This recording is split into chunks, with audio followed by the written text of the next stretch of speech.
Shalom semua jemaat yang dikasih, semoga Anda semua telah dalam keadaan yang baik atas pimpinan tangan Tuhan kita Yesus Kristus. Meskipun gembala kurang sehat sekarang, tapi tetap mengucap syukur karena segala sesuatu tetap Tuhan mempunyai rencana yang indah untuk kita semua. Amin. Dan sebelum kita mendengarkan perkongsian firman Tuhan, saya ingin mengajak semua jemaat untuk berdoa bersama-sama. Mari kita berdoa. Terpuji termulia namamu Bapa di syurga, karena kami ada sehingga saat ini, bukan karena kuat gagah kami, tapi semua itu karena kebaikan-Mu. Dan kami tetap mengucap syukur, karena kami tetap dapat memuji menyembah Engkau dan dapat mendengarkan perkongsian firman-Mu dimanapun kami berada saat ini, karena kuasa-Mu tidak pernah dibatasi oleh apapun situasi. Biarlah Engkau yang berbicara untuk setiap pribadi kami, supaya melalui firman-Mu yang kami dengar, ini dapat memberkati dan dapat mengeratkan hubungan kami bersama dengan Engkau. Dalam nama Yesus kami berdoa. Amin. Jemaat yang dikasih, mari kita buka Alkitab di kitab 2 Samuel pasal yang ke-9, ayat yang pertama sehingga yang ke-13. Saya bacakan dalam terjemahan bahasa Indonesia di bawah tema Daud dan Mephiboset. Berkatalah Daud, masih adakah orang yang tinggal dari keluarga Saul? Maka aku akan menunjukkan kasihku kepadanya oleh kerana Yonatan. Adapun keluarga Saul mempunyai seorang hamba yang bernama Ziba. Ia dipanggil menghadap Daud. Lalu raja bertanya kepadanya, "Engkaukah Ziba?" Jawabnya, "Hamba tuanku." Kemudian berkatalah raja, "Tidak adakah lagi orang yang tinggal dari keluarga Saul? Aku hendak menunjukkan kasihnya kepadanya, kasih yang dari Allah." Lalu berkatalah Ziba kepada raja, "Masih ada seorang anak laki-laki Yonatan yang cacat kakinya." Tanya raja kepadanya, "Di manakah ia?"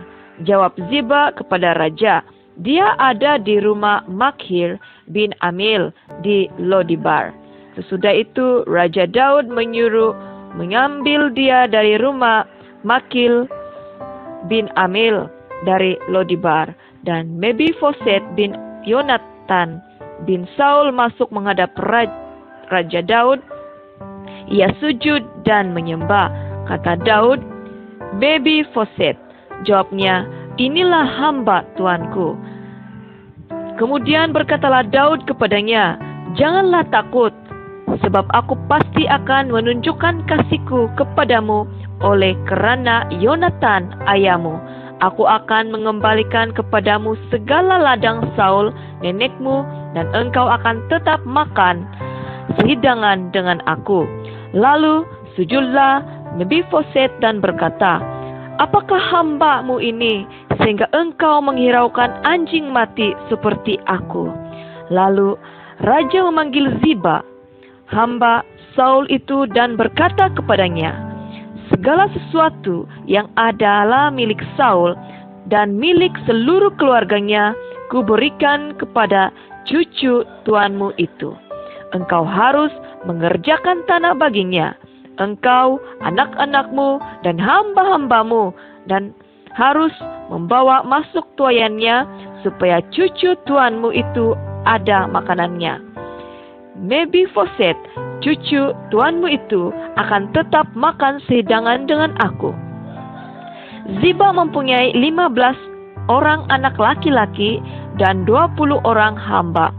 Berkatalah Ziba kepada raja, "Hamba-Mu ini akan melakukan tepat seperti yang diperintahkan tuanku raja kepadanya." Dan Mephiboset makan sehidangan dengan Daud sebagai salah seorang anak raja. Mephiboset mempunyai seorang anak laki-laki yang kecil yang bernama Mika. Semua orang yang diam di rumah Ziba adalah hamba-hamba Mephiboset.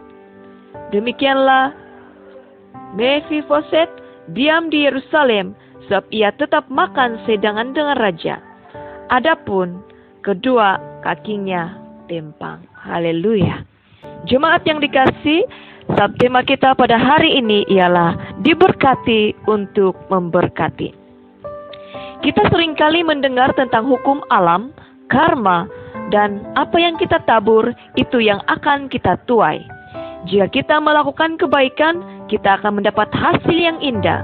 Tetapi jika kita melakukan kejahatan, kita akan mendapat hasil yang boleh menyebabkan kekecewaan. Jika kita menabur kebaikan, kita akan menuai berkat. Tapi jika kita menabur kejahatan, kita akan menuai kutuk. Setiap apa yang kita lakukan pada hari ini akan mendatangkan kesan untuk masa depan kita, bahkan untuk masa depan generasi kita yang akan datang. Dalam pembacaan teks Alkitab sebentar tadi, kita belajar tentang berkat, kasih, dan janji. Pertemuan pertama Daud dan Yonatan terjadi ketika Raja Saul, yaitu ayah kepada Yonatan, bertemu dengan Daud setelah Daud berjaya mengalahkan dan membunuh Goliat, raksasa yang besar itu. Dalam 1 Samuel 18 ayat pertama hingga 3 tertulis, ketika Daud habis berbicara dengan Saul, berpadulah jiwa Yonatan dengan jiwa Daud, dan Yonatan mengasihi dia seperti jiwanya sendiri. Pada hari itu Saul membawa dia dan tidak membiarkannya pulang ke rumah ayahnya. Yonatan mengikat perjanjian dengan Daud karena ia mengasihi dia seperti dirinya sendiri. Wow, ini adalah getaran kasih dan jatuh cinta pandang pertama dalam kasih yang sejati di antara dua insan. Yonatan dan Daud saling mengasihi bukan karena cinta sesama jantina ataupun yang kita kenali sebagai gay, tetapi karena kasih yang daripada Tuhan yang mengikat jiwa mereka sehingga mereka dapat menjadi teman yang baik dalam keadaan susah dan senang. Apakah kita juga memiliki teman yang baik seperti ini atau sebaliknya? Dalam ikatan kasih yang terjalin di antara Yonatan dan Daud teruji apabila ayah Yonatan, yaitu Raja Saul, mulai iri hati, cemburu, berniat jahat, dan bertekad untuk membunuh Daud karena merasa tergugat dengan pengaruh yang ada pada Daud. Apabila adanya perasaan iri hati, cemburu, rasa tersaingi, rasa tergugat, dan takut tersingkir masuk dalam hati kita, maka berhati-hatilah karena kuasa kegelapan akan mengambil kesempatan untuk bekerja dalam diri kita untuk menghancurkan hidup orang lain demi untuk kepentingan diri kita sendiri. Ketika Yonatan mengetahui yang ayahnya bertekad untuk membunuh Daud, Yonatan memberitahu hal itu kepada Daud supaya Daud boleh melarikan diri dan mencari tempat perlindungan. Ketika Yonatan dan Daud merasa tidak selamat lagi dengan keadaan yang sedang terjadi, maka Yonatan dan Daud membuat perjanjian di hadapan Tuhan. Di dalam perjanjian itu diungkapkan dalam kitab 1 Samuel 20 ayat 14 hingga 17. Yonatan berkata, "Jika aku masih hidup, bukankah engkau akan menunjukkan kepadaku kasih setia Tuhan? Tetapi jika aku sudah mati, janganlah engkau memutuskan kasih setiamu terhadap keturunanku sampai selamanya. Dan apabila Tuhan melenyapkan setiap dari musuh Daud dari muka bumi, janganlah nama Yonatan terhapus dari keturunan Daud, melainkan kiranya Tuhan menuntut balas daripada musuh-musuh Daud." Dan Yonatan menyuruh Daud sekali lagi bersumpah demi kasihnya kepadanya, sebab ia mengasihi Daud seperti dirinya sendiri. Amin. Jemaat yang dikasihi, Yonatan mempunyai seorang anak lelaki bernama Mephibosheth. Ketika anak itu berumur 5 tahun, ketika terjadinya peperangan dan penjaga anak itu mengangkatnya untuk melarikan diri, tiba-tiba anak itu terjatuh dan menjadi timpang kedua-dua kakinya dan menjadi cacat. Setelah kematian Raja Saul dan kematian Yonatan, Daud kemudiannya diangkat menjadi raja. Daud meratapi kematian Raja Saul, meskipun Raja Saul tidak menyukainya, membencinya, dan ingin membunuhnya. Raja Daud diberkati Tuhan menjadi seorang raja yang berkuasa, berpengaruh, dan dikasihi Tuhan sepanjang hidupnya. Meskipun Raja Daud mengalami jatuh bangun dalam kehidupan jasmani maupun rohaninya, tetapi berkat Tuhan tetap ada untuknya karena pentobatan dan kasih Daud kepada Tuhan. Amin. Dalam kepribadian Raja Daud, kita dapat belajar bagaimana berkat yang diterima daripada Tuhan diteruskan dalam kehidupannya bagi memberkati sesama manusia. Dengan melakukan yang pertama, Daud sentiasa mengingat perjanjiannya dengan teman baiknya Yonatan untuk menjaga keturunan Yonatan meskipun Yonatan sudah mati, dengan mencari ahli keluarga Raja Saul dan Yonatan untuk diberikan hak mereka sesuai dengan perjanjian itu. Jemaat yang dikasihi, marilah kita belajar seperti Raja Daud yang berusaha untuk memberkati musuhnya, berusaha untuk memberkati keturunan dan sesiapapun yang pernah dia kenali. Yang kedua, berkongsi berkat dengan Mephiboset dari segi tempat tinggal, makanan, keperluan seharian, harta, ladang, dan sebagainya. Daud tetap mahu memberikan hak yang seharusnya diterima oleh Mephiboset sebagai cucu kepada Raja Saul. Raja Daud tidak menyimpan harta itu untuk dirinya sendiri, tetapi ingin memberkati keturunan Raja Saul dan yang terutama ingin memberkati keturunan Yonatan, teman baiknya itu. Yang ketiga, melalui kesetiaan penjaga Mephiboset.